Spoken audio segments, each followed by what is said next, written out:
Bom dia, eu sou Sérgio Barreto, executivo do Bom para Aprender no Brasil e na América Latina, também produtindo, representando, que foi mais fácil, tá bom? E é uma grande satisfação aqui hoje para tratar de um tema que já vem sendo discutido há muito tempo, mas é um passado bastante recente, no universo mais restrito para o mundo do Brasil, de instituições que trabalham, produzem muita pesquisa, e que nos últimos anos, nós discutimos, nós já conhecemos, passou a discutir um universo bastante mais amplo, em especial para a universidade, de ensino, que tem alguma modalidade de ensino à distância. Eu estudo o tempo todo de universidades, professores, coordenadores, servidores, perguntas tais como eu faço para garantir que a produção dos meus alunos seja original e dos alunos absolutamente em casa, em um ambiente bem menos controlado por nós aqui. Como eu faço para ter certeza que o trabalho não estão sendo copiados numa escala enorme, ou então, algo que aconteceu comigo esse pouco tempo, inclusive, como é que eu faço para garantir em outra instituição, que se amanhã estão para nos jornais, porque alguma figura pública foi identificado como um trabalho criado normalmente que era estudando, estudar, enquanto esse plano costuma ser maior para a instituição de ensino do que para o indivíduo. Então, a ideia aqui é debater a questão da proteção institucional das instituições de ensino superior, amparadas por políticas de liberdade acadêmica, tá? E, com certeza, que no final desse debate, dessa conversa aqui, possivelmente algumas dessas perguntas que são feitas de forma regular vão ser disponíveis, pelo menos, em algum vídeo, tá bom? Então, vamos estar aqui hoje os professores Jean, professor Luciano, fazendo uma breve apresentação de alguns deles, e eu certeza que todo mundo já os conhece, depois de alguns dias de evento, esse meu celular, porque a cola, a biografia é ciência, então isso de cola não adianta. Em inglês, porque é mais fácil ainda. Vamos lá. Professor Jean. Professor Jean já trabalha há mais de 20 anos na educação, é menino, foi docente da Escola de Educação e Artes Liberais, da Escola de Engenharia e de Negócios da Universidade de Montevideo, e que é academia de recursos humanos e piano. Conceito de treinamento abrangente e melhoria de gestão para executivos de nível médio. O professor Jean, além disso, é um membro do Conselho International Center for Academic Integrity, (CAI), e do International Journal of Education and Educational Integrity. É presidente da Ethics and Compliance Commission of the Internal Control Institute, (SCI). O professor Jean é graduado na Universidade de Montevideo, com engenharia de sistemas de computação, que realizou pós-graduação em engenharia de sistemas na Universidade de Hull, no Reino Unido, obteve mestrado em sistemas de gestão e administração de empresas no Pan American Institute of Senior Business Management, (AGE), é mestre em humanidades pela Universidade de Navarra, na Espanha, e completou seus estudos de doutorado em inovação educacional no Instituto Tecnológico de Montevideo, com especialização em comportamento ético. O professor Luciano Sá, uma figura pouco conhecida, dos presentes aqui no CIAE, mas enfim, vamos, para quem não sabe, eu vou só um pouquinho do professor. O professor Luciano Sá é doutor em administração pela FES, membro do Conselho Científico do Comitê de Educação Básica da FED, membro do Conselho Deliberativo do Conselho Nacional de Desenvolvimento Científico e Tecnológico, o CNPq, e do Ministério da Ciência, Tecnologia e Inovações. É membro do Conselho de Educação e Treinamento da Federação de Indústrias de Minas Gerais, vice-presidente de Soluções Educacionais da Sucesso Minas, reitor do Centro Universitário de Pesquisas Acadêmicas e foi primeiro pró-reitor de Educação à Distância do Brasil. Com feita essa breve introdução, eu passo a palavra para o professor Luciano. Muito obrigado, César. Muito obrigado, Antônio. Gracias, César. Gracias a Dr. Nerin. Entonces, es un honor estar acá con el profesor Jean. Es una temática de Turnitin. Y como ustedes saben, o que se parece una temática sencilla, pero con la pandemia tenemos nuevos fenómenos. Y uno de estos fenómenos es una inflación de las notas, inflación de los resultados académicos. Profesor Jean, hay los datos, las informaciones. Es un ejemplo. Los profesores de cálculo en ingeniería. Las notas de cálculo son muy bajas. En todo el mundo. En la pandemia, con el trabajo en línea, remoto, los resultados de cálculo han aumentado. Entonces, los alumnos mejoraron en la pandemia o han aprendido técnicas para mejorar sus notas. Las personas van a investigar. Cuando usted trabaja con educación a distancia, existe un nivel más grande, más fácil, más sencillo para las personas copiar el plagio.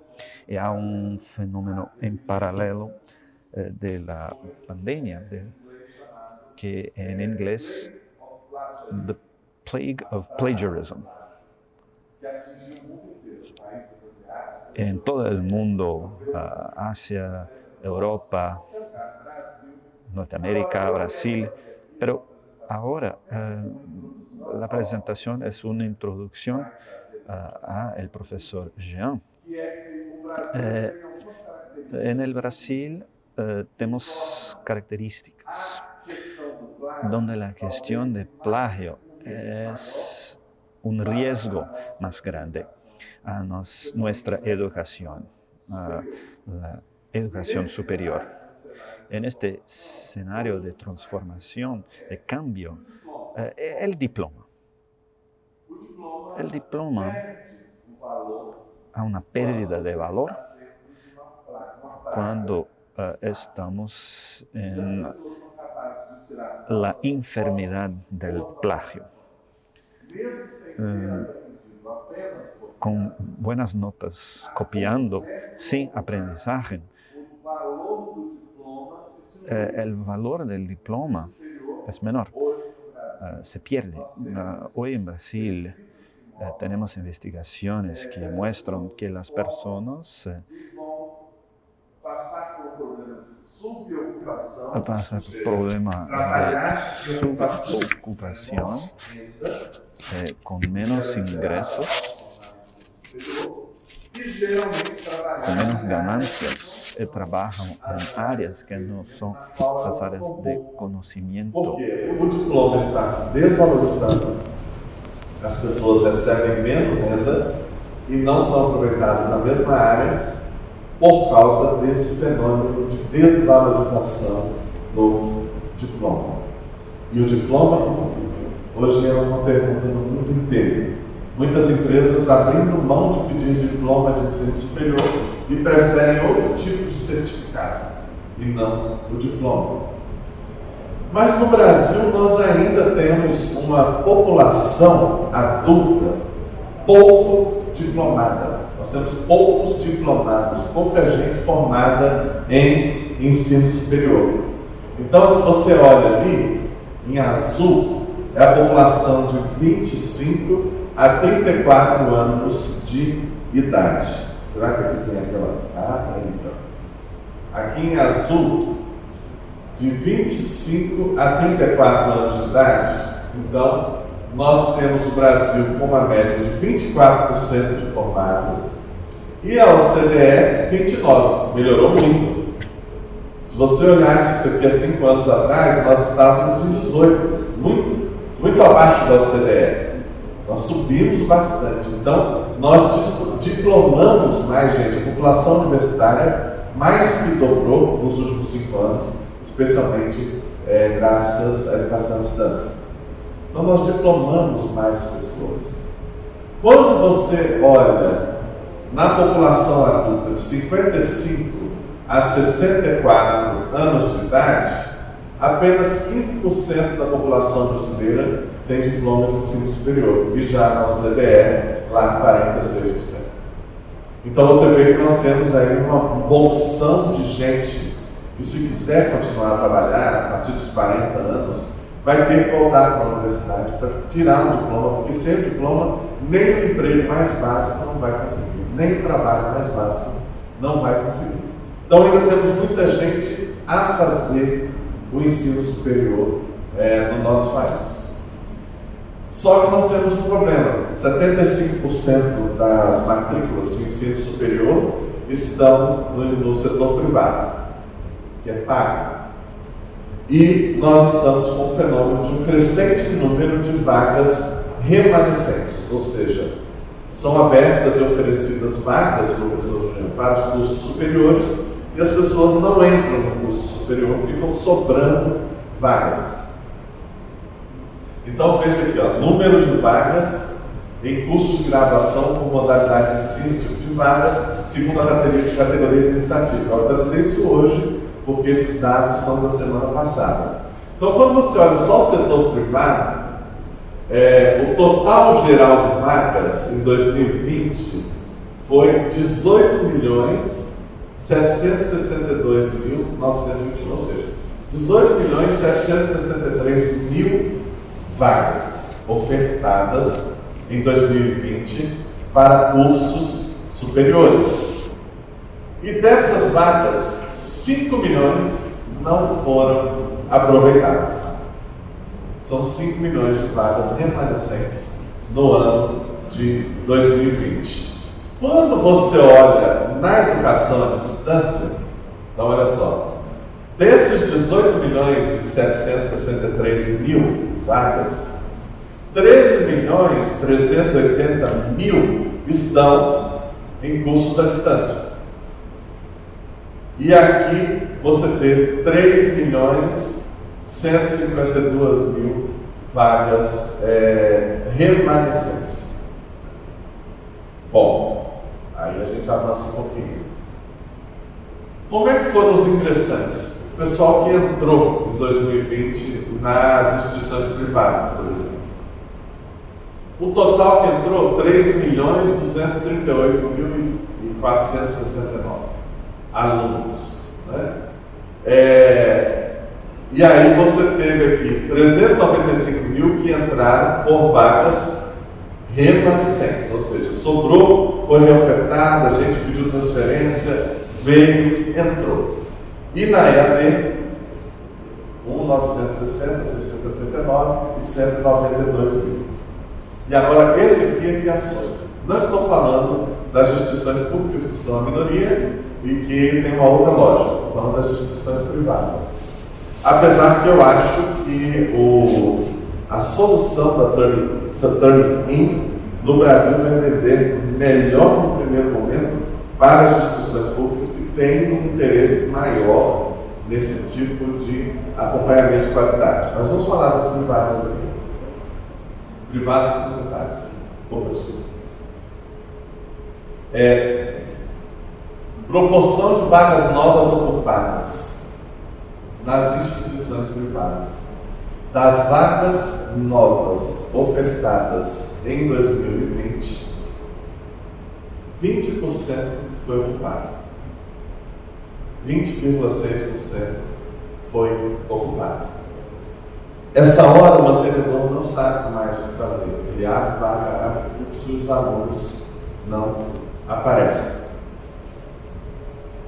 E aí, nisso tudo, o fenômeno da educação à distância, porque em 2020, pela primeira vez na história, como está se dizendo muito no Brasil nos últimos 10 anos, nunca antes na história desse país, então pela primeira vez, nós tivemos mais ingressantes em cursos à distância do que cursos presenciais. O azul são cursos presenciais. Você vê como que a educação à distância vai crescendo no número de ingressantes. E aqui foi apenas o início do impacto da pandemia. No número de 2021 vai revelar outra coisa. Mas já em 2020, a maioria dos ingressantes em EAD. Chegando a essa evolução, ou seja, em 2020, 56% da população universitária brasileira estava em cursos presenciais e 44% em cursos à distância, de graduação. A tendência é que em 2022 já nós tenhamos uma maioria em cursos à distância. Não sei se o professor Jean tinha noção dessa realidade brasileira, mas muitos brasileiros também não sabem desses números. E quando nós falamos, por que destacar a educação à distância? Porque durante a pandemia, tudo virou educação à distância. E aí as pessoas assustaram com o plágio, assustaram com o problema da integridade acadêmica não ser alcançados os parâmetros. Só que no Brasil, nós estamos com uma população crescentemente em educação à distância. Portanto, o problema do plágio se tornará, os riscos do plágio e da falta de integridade acadêmica, porque a integridade acadêmica envolve tanto alunos quanto professores, quanto gestores, em todos os níveis, né? Bibliotecários. Vai ser um fenômeno que não vai se encerrar o problema com o fim da pandemia, que eu espero que acabe logo. Aqui há um outro fenômeno acontecendo que pede cuidados com a integridade acadêmica. Aí você vê aqui, e o mais interessante, o número de instituições de ensino superior que ofertam EAD. Das 2.153 instituições privadas no Brasil, somente 376 ofertam educação à distância. Isso significa que se você está nesse grupo aqui que não oferta educação à distância, ou você está numa estratégia errada, ou você precisa ter uma estratégia muito boa para enfrentar esse fenômeno de frente. E uma estratégia baseada em qualidade, portanto, uma estratégia que pede cuidado com a integridade acadêmica. E aqui são as estatísticas que nós já falamos. E o desafio da integridade na educação com o uso intensivo de recursos digitais aumenta. Porque antes, quando eu era criança, se você queria, por exemplo, o aluno queria fazer uma cola, plagiar, né? A gente tinha que, às vezes, escrever atrás da régua, virar a régua assim, escondido, né? Assim, por debaixo da perna, olhar no cantinho, olhar de rabo de olho para o amigo. Com o mundo digital, isso facilitou muito, né?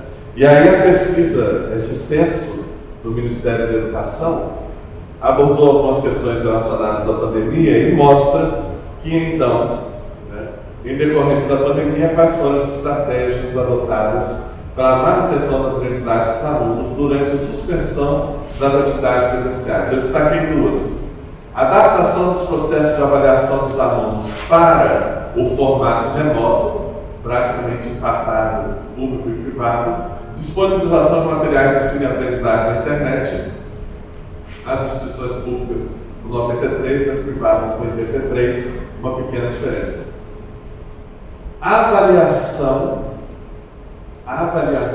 e material didático online são os dois assuntos-chave para você conseguir ter uma estratégia, diretrizes políticas de integridade acadêmica que garanta que isso aqui não está sendo utilizado de uma maneira não ética por alunos, professores e outros atores dentro do mundo da educação.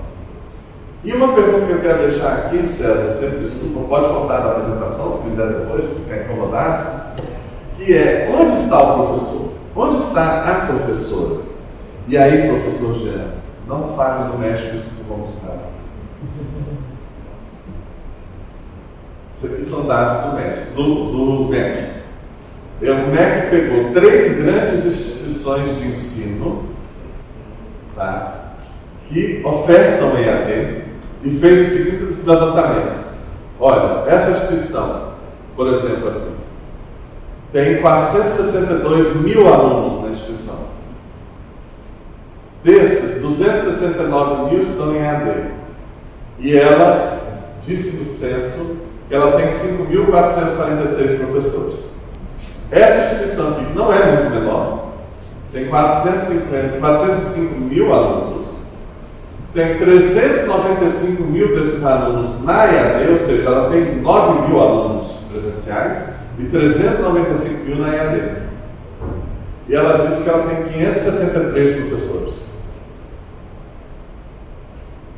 Essa aqui com 400 mil alunos, os pais, 399.552 são EAD, significa que uma instituição de 400 mil alunos tem 700 alunos presenciais. E aí ela diz que ela tem 253 professores. Professor Jean, nós temos uma instituição com 400 mil alunos sendo trabalhados por 253 professores. Aí eu fui atualizar esse número. Então veja só, ensino superior, instituições de ensino superior privadas e comunitárias. Em 2005, nós tínhamos 3.321.000 matrículas no ensino superior e um pouco mais de 200 mil professores. Em 2020, nós temos o dobro, né?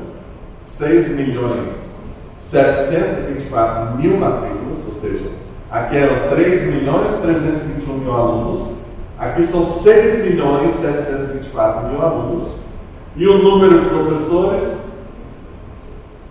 é menor do que em 2005. Você dobra a base de alunos e reduz o número de professores. E outra coisa que eu trago aqui é que esses professores, que antes muitos atuavam de tempo integral, 40 horas na instituição, hoje atuam com 12 horas, 8 horas, 6 horas. Então, você tem é que o MEC não traz isso, mas você tem um volume de horas atribuídas menor, muito menor. Então, você tem menos professores e menos custos com os professores. Isso aqui mostra um processo que alguns chamam de precarização do trabalho docente, outros, talvez mais otimistas, chamam de intensificação do trabalho docente. Mas na prática, o que eu quero deixar de pergunta é, para nós mesmos, para quem estiver assistindo isso em algum momento, como garantir a integridade acadêmica num universo educacional de utilização intensiva de recursos digitais, tendo cada vez mais alunos e cada vez menos professores, né? Que pena, puxou ali. Tem como passar? Só queria mostrar o último. Então, assim, com um número normal de professores, hoje em dia, se você não tiver uma ferramenta, como nós estamos aqui discutindo, que é da Turnitin, o conjunto de ferramentas que eles têm, já é difícil. É difícil hoje em dia você garantir a integridade acadêmica sem ter as políticas, as diretrizes e ferramentas como as que a Turnitin oferece. Agora, com a realidade brasileira migrando cada vez mais para EAD, menos professores, um trabalho precarizado, mais do que nunca vai necessitar de um bom suporte tecnológico para dar conta disso, senão não há como garantir integridade acadêmica no Brasil. Ainda mais com a nossa cultura, a nossa herança histórica, que talvez não seja mais exemplar no mundo em qualquer questão relacionada à integridade. A quem interessa a integridade acadêmica? Isso aqui eu peguei, né, uma matéria de uma bibliotecária lá da Universidade de Chicago, discutindo isso em 2017, ela fez essa imagem, né, com vários temas relacionados, e que certamente o professor Jean vai tratar de alguns deles daqui para frente, mas eu considero essa uma questão, vou usar a palavra antiga, viu, Camila? Desculpa. Uma questão fulcral, fundamental. Se eu sou um educador de verdade, eu me interesso pela integridade acadêmica.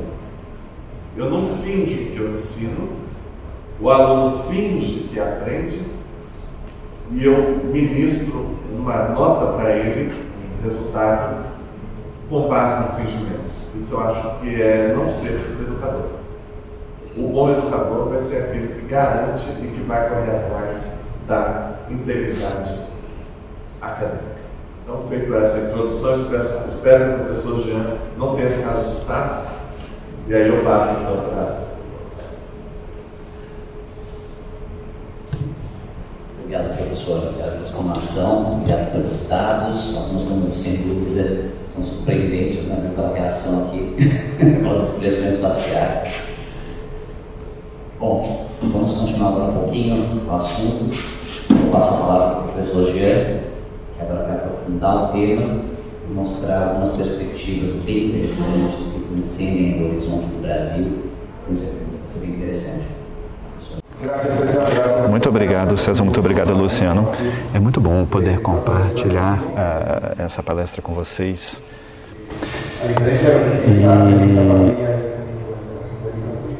A Melissa, sua filha, tem sido uma grande influência, tá? Agora, é muito interessante o que foi dito até agora, mas eu preciso dizer que eu não me considero um especialista em EAD. Entretanto, porque na verdade a minha universidade principalmente oferece cursos presenciais, diplomas e programas acadêmicos presenciais, certo? Entretanto, eu já fiz um mestrado à distância e até um doutorado de uma forma híbrida. Então, como estudante, eu tenho sim a experiência da educação e aprendizagem à distância. E, claro, depois desses anos todos, esses 2 anos onde nós fomos obrigados, né, a migrar à educação à distância por causa da pandemia, tem sido um processo fundamental, né, de adaptação e de reflexão também. Então, primeiro como professor, nós tivemos que nos adaptar do modo presencial para o modo à distância e nos demos conta, né, percebemos que tem coisas que não funcionam mais à distância, ou seja, em função da aprendizagem, né, os objetivos de aprendizagem que nós traçamos, não estava mais funcionando, né? Às vezes até umas coisas ridículas, tentando fazer a mesma coisa presencial, só que no formato online. E agora que estamos aos poucos voltando a poder voltar para o campus de uma forma presencial e que os alunos e os professores já vimos as vantagens da EAD, como, por exemplo, sem ter a necessidade de sair de casa e perder tempo no trânsito, por exemplo. Então, pensávamos, né, que os estudantes iam voltar correndo para a sala de aula, né, muito felizes, mas não tem sido exatamente assim. Alguns querem voltar, mas não 100%.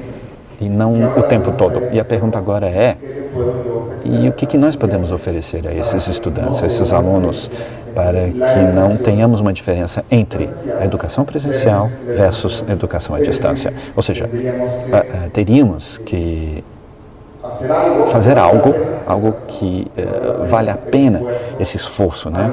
Esse traslado, esse deslocamento de casa e até em termos econômicos também. Agora, eu acredito que quando você tocou nesse assunto, o valor do diploma, né, a desvalorização do diploma no México, eu acredito que a gente está num processo de transição, sabe?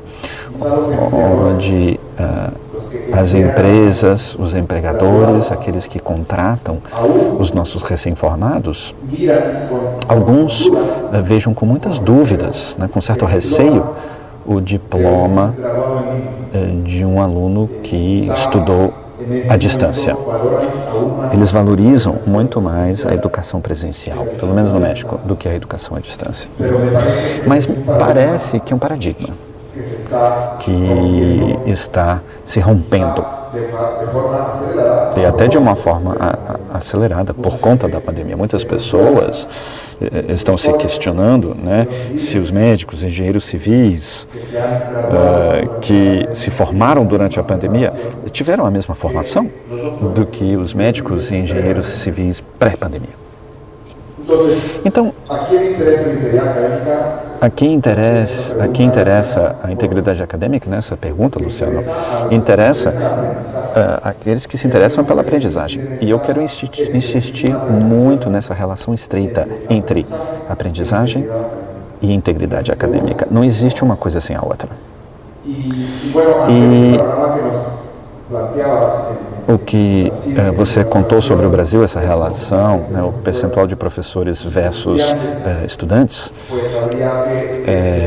eu preciso dizer que nós não podemos jogar toda essa carga nos professores, a tarefa da integridade acadêmica. Me parece que, se você perguntar para qualquer diretor ou reitor de uma universidade que se interessa em integridade acadêmica, a resposta sempre será um sim, muito contundente. Ninguém pode admitir que em sua instituição de ensino superior a integridade acadêmica não é importante, né?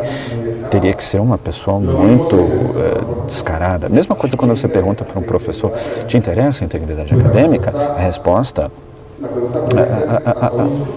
a pergunta podia até ser um insulto. Claro que me interessa. Na minha sala de aula, ninguém trapaça, ninguém engana, ninguém por aqui. Mas, na realidade, pelo menos na minha experiência e o que eu já estudei sobre integridade acadêmica, é muito comum deixar os professores sozinhos para tocar essa tarefa. E deixá-los só é abandoná-los, né, aos esforços que eles, de uma forma isolada, podem fazer. Se um professor,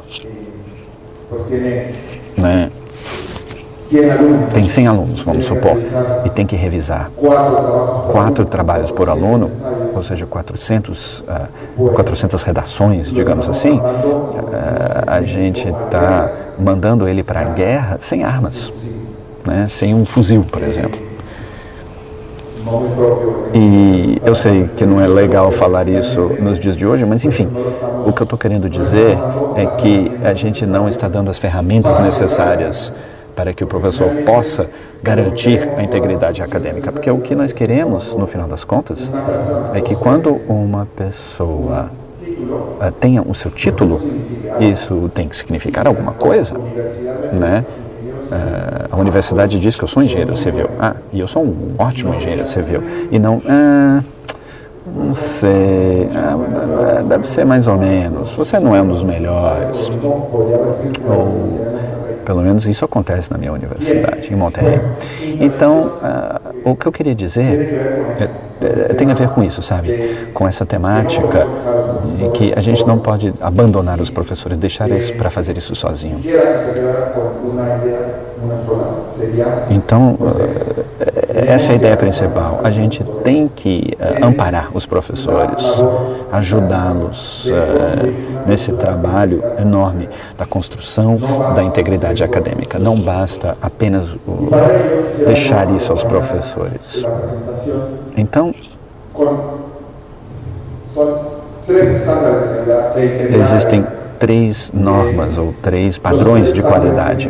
Essas 3 normas têm a ver com os esforços do ICAI, International Center for Academic Integrity. Recentemente colaboramos num projeto chamado Earth 2.0, Academic Integrity Rating System.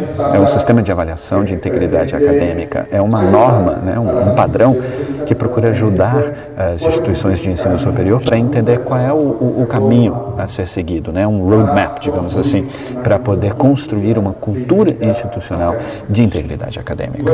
Então, o time de trabalho elaborou esses 6 elementos, esses componentes, digamos assim.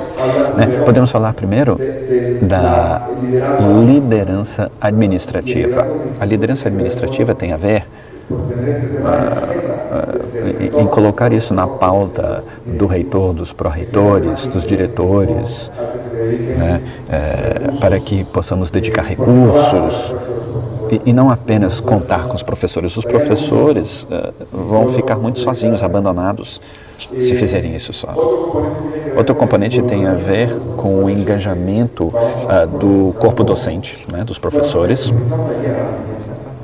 E também dizer que os professores precisam saber do que se trata, que eles tenham as ferramentas, que sejam capacitados para ensinar, para avaliar. Eu vi isso como um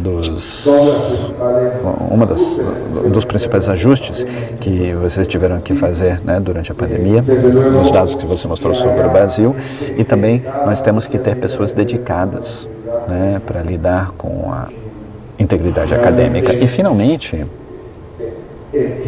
o tempo e os recursos necessários, que são tão necessários. Se você diz que isso é importante para você, mas você não investe um centavo, né, de real, aí não me parece que é algo que vocês valorizam. A temática do engajamento dos estudantes também, eles precisam ser conscientizados, capacitados, ter as habilidades básicas para poder fazer, para poder cumprir com as atividades de aprendizagem. Né? A temática central aqui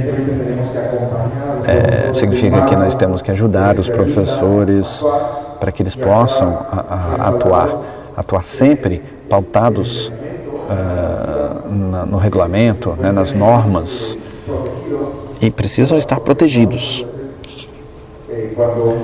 Isso não acontece sempre, né? Quando um professor denuncia um caso, a gente pode facilmente também acusá-lo. E às vezes existem falhas, porque os professores também falham, né? A gente comete erros numa avaliação, numa prova. Todo um exercício importante também de educação, comunicação, conscientização constante e permanente, e também pesquisa e avaliação. Sempre avaliando a nossa cultura da integridade acadêmica. Como é que eu estou agora? O que eu posso fazer para melhorar? Então, quais são os recursos que estão funcionando, quais que não funcionam tão bem? Enfim, essa seria mais ou menos o padrão americano. O International Center for Academic Integrity, que é principalmente dominado por instituições americanas, né, dos Estados Unidos e do Canadá também. Mas políticas e procedimentos. Agora, eu vou apresentar para vocês o Academic Integrity Maturity Model. É um esforço da Rede Europeia de Integridade Acadêmica, onde eles colocam ou propõem 9 componentes nas universidades da União Europeia, em termos de pesquisa, de capacitação e treinamento, de conhecimento, de comunicação, de prevenção, o uso de softwares, sanções políticas e transparência. Então, eu vou me concentrar um pouco aqui nas políticas. Tá?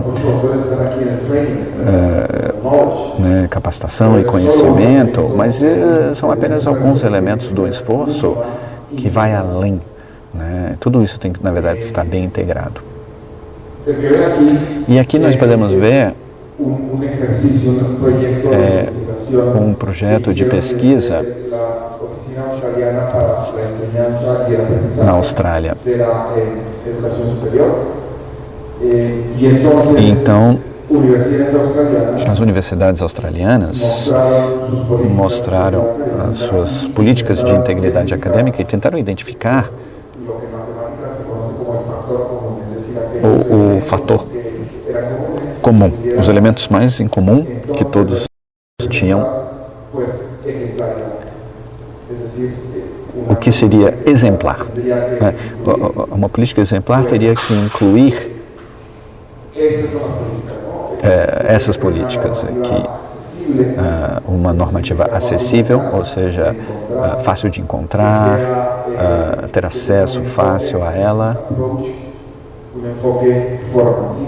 com uma abordagem informativa, ou seja, a política predomina uma abordagem onde os estudantes não sejam castigados, não sejam sancionados necessariamente por cometer um ato de desonestidade acadêmica. Não significa que não há consequências, mas se insistimos nessa abordagem não punitiva, mas formativa, educacional, ajudar o estudante a entender por que não é uma boa ideia trapacear. Isso não vai levar você a lugar nenhum. Isso não vai te ajudar na sua aprendizagem. Como converter essa experiência negativa em uma oportunidade de aprendizagem, uma oportunidade de ser uma pessoa melhor. Certo? Tem a ver também com responsabilidade muito clara, muito bem definida. O que os professores precisam fazer, o que os estudantes precisam fazer, o que o administrativo precisa fazer. Tudo muito claro, transparente, em detalhes. Evitar trabalhar numa caixa preta, onde os professores podem se esquivar de uma responsabilidade e os estudantes também, né? Acabar com a impunidade e suporte também. Mas, mais uma vez, tá, o que a gente vê é que para construir toda uma cultura, segundo os australianos, as políticas são necessárias. Mas os professores, como é um esforço integral, nós não podemos deixar os professores sozinhos. A gente não pode atribuir tudo isso aos professores, né? Jogar tudo isso nas costas deles. Então, por isso que eu quero deixar vocês com essa ideia. Eu quero enfatizar, né, de que os professores, junto com os alunos, são os elementos-chave para a construção de uma cultura de integridade acadêmica. E seria muito cruel da nossa parte deixar eles sozinhos para fazer tudo isso. E, enfim, eu também queria insistir num exercício que nós realizamos recentemente, onde adaptamos as políticas de integridade acadêmica em Monterrey e outros. Como nós poderíamos desenvolver políticas de integridade acadêmica que sejam mais adequadas, mesmo nessa cultura muito acelerada de hoje em dia, e que nós possamos, na verdade, diminuir o nosso sofrimento, né? Ter mais compaixão nas políticas de integridade acadêmica, afinal. E esse é o nosso trabalho, é um trabalho de aprendizagem, não é um trabalho de castigar, de juízo de valor, etc. Por isso que é muito importante, né, dar um lugar à compaixão nas políticas de integridade acadêmica. Então, nós já vimos algumas políticas nos Estados Unidos, no Canadá, na União Europeia, na Austrália, até no México. Então, quais são os componentes-chave para que existam políticas de integridade acadêmica onde a compaixão tem o seu lugar? Bom, treinamento, capacitação, sempre. Que as políticas não sejam só para castigar, para aplicar sanções ou consequências, mas para desenvolver uma cultura da prevenção. evitar que as coisas ocorram. E também que haja respeito à dignidade humana e os direitos básicos. Quando um aluno se equivoca, nós professores às vezes não sabemos lidar com essa situação, né, como uma pessoa não grata. E na verdade, pelo menos a minha experiência, já vimos mais de 1000 casos de desonestidade acadêmica. E dialogando com esses 1000 alunos que cometeram esse ato de desonestidade acadêmica, e o que eu posso dizer para vocês é que os alunos não são malvados, são simplesmente jovens que cometem erros, se equivocam, e a gente precisa ajudá-los. E a gente também não pode equivocar, a gente também não pode cometer erros. E, claro, incluir critérios atenuantes e agravantes. A gente tem que deixar muito claro que copiar o trabalho de um colega não está certo, mas, por exemplo, você plagiar uma tese toda é algo mais agravante, é algo mais sério, mais grave. Existem diferenças, né? E também nós também precisamos pensar nas consequências proporcionais a esta falha, sempre com abordagem informativa. E em termos de qualquer falha, a consequência tem que ser à altura, né, adequada.